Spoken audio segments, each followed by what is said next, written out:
The views and opinions expressed on this program are those of the speakers and guest. They do not represent the views of our sponsors or any entities they represent. Enjoy the Big A Talk Show. What's going on, people? I'm your host, Big A, and this is the Big A Talk Show. Let's get it. Oh, yeah. Thank you for joining me. This is the Sex in America episode, right? We about to talk about sex, right? We had Salt and Pepper had that song, Let's Talk About Sex, Baby.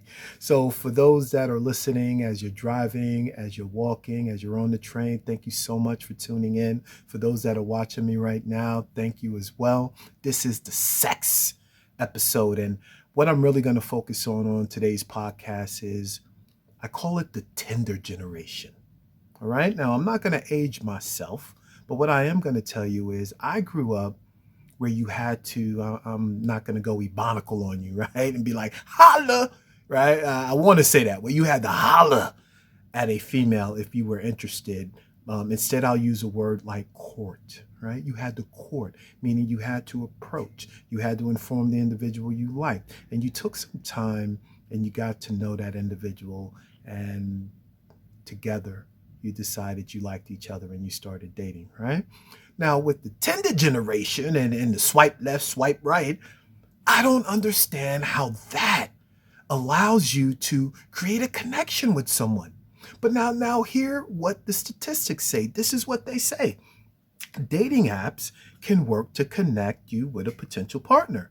Studies show more and more people are meeting their romantic partners online every year.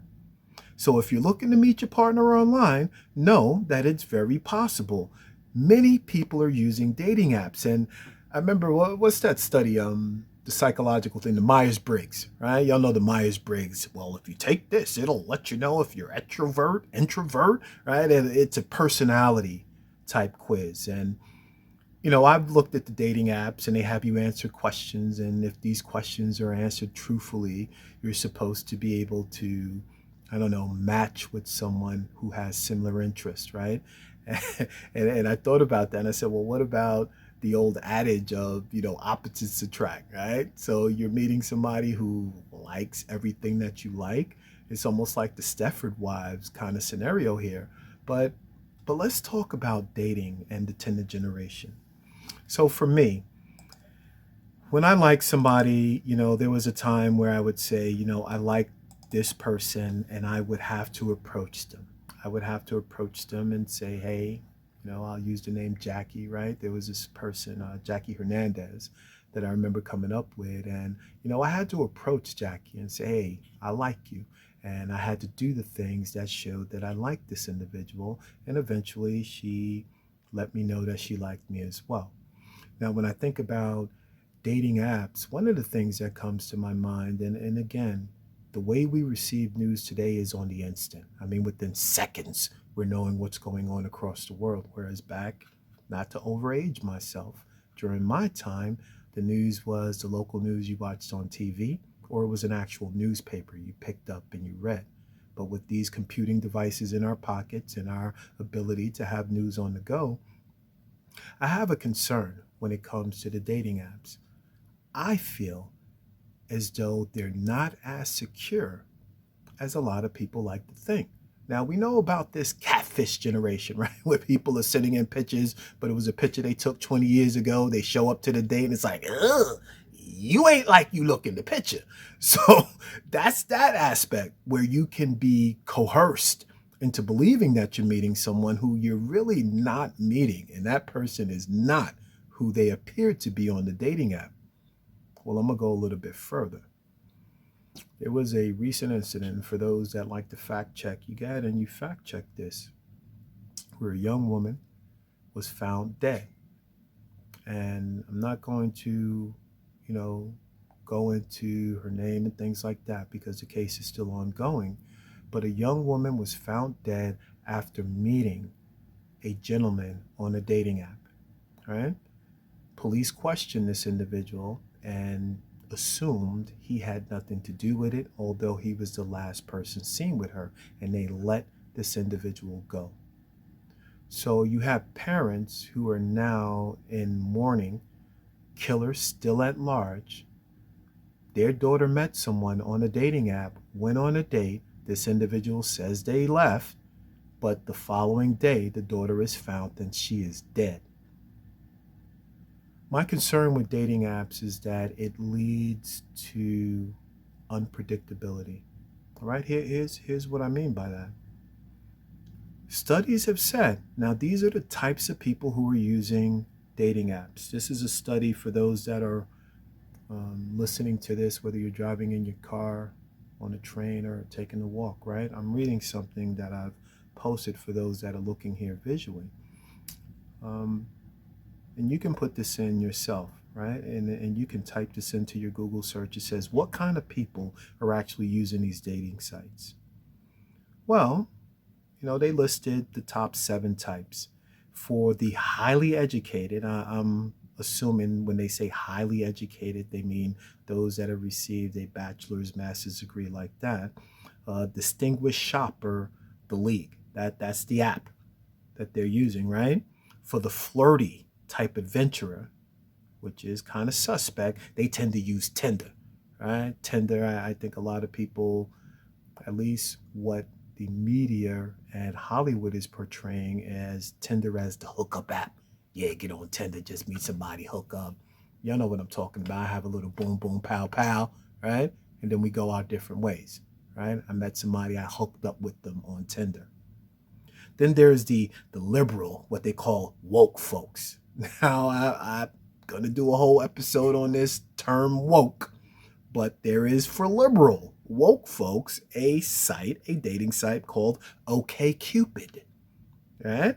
Now, for the married-minded folks, hey, look, I'm not, young chicken anymore. I'm in my late 30s, 40s here. I'm trying to meet somebody that I can actually marry. They want to go on a site, eHarmony. Now, eHarmony, we know they got the bank, right? They do all the commercials like this OkCupid. I ain't seen them on no TV commercials like eHarmony, right? So we know eHarmony got the money, right? They've been in the game, at least in my viewing, for quite the longest bit of time.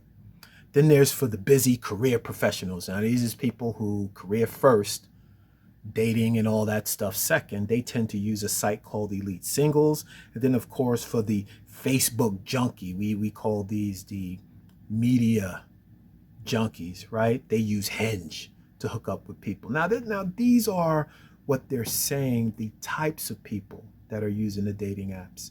I'm sure that if we really went into it and we went beyond what the research is saying, we will find that a lot of different types of people are using these dating apps. And not all of these people are using these apps with the thought of finding someone that they really like. Some are using them just for hookups.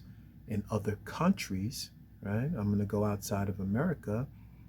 People are being kidnapped and forced into slave trade and sex trafficking because of who they thought they were going to meet on the dating app. This ain't no Hollywood movie. If you did the research, you will scare yourself to discover that, oh my God, dating apps are another vehicle for criminal activity. The newest thing they're doing on dating apps is here you are thinking you're meeting somebody. Let's just call it the Tinder, right? You're on Tinder. You're like, yeah. Oh, she looking good. Big old juicy booty and stuff, right? You think you hooking up with somebody.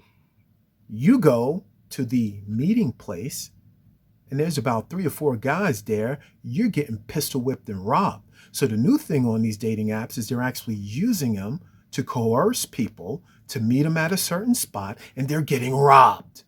So let me be clear. I think that anything in today's world is very scary. So I have daughters, and I think about my daughters out there trying to meet a young man. Is that young man going to be worthy? What are some of the things that I look for when I think about them dating? I believe there's some value in having the confidence to walk up to a person who you initially, now remember what relationships and datings is. Initially, this is my generation, we didn't look at a picture at somebody and go, oh, swipe right, I like them. What was that? I mean, in my time, there were plenty of pretty girls, but some of them was biznitches that I ain't want to get with. Some of them was so full of themselves that they weren't my type. So just based off the way someone looks, I think that's the problem I have with a few of these dating apps. You could put anything into these profile psychological questions. 90% of people swiping right, swiping left, and this is just the truth, they're just looking at the image like, oh, he looks cute, or oh, she's pretty. That's their initial reaction. Well, it's the same way in my time. I would see a young lady and I would say, you know what? She looking good.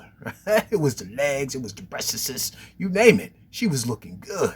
So I said, you know what? I'm a holla. I'm going to approach and talk to her.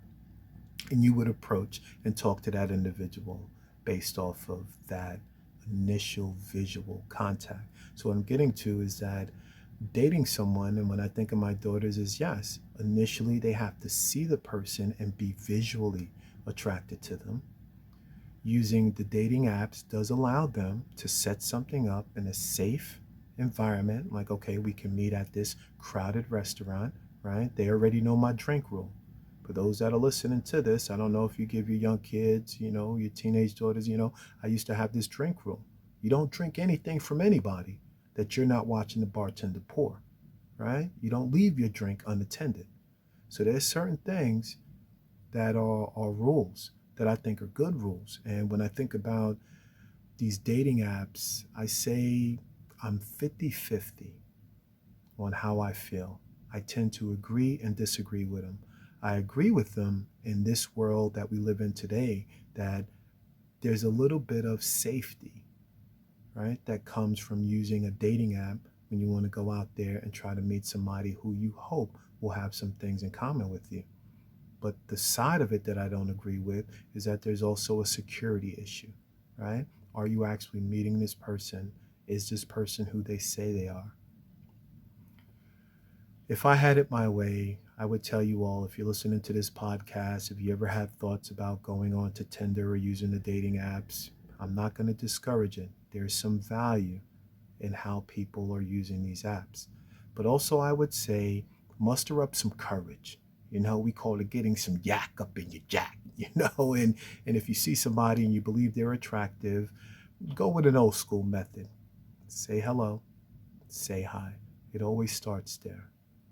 Sex in America, the Tinder app verse talking episode. I hope you enjoyed that, and I hope that you find somebody that you truly care about and that you can spend a happy, good life with.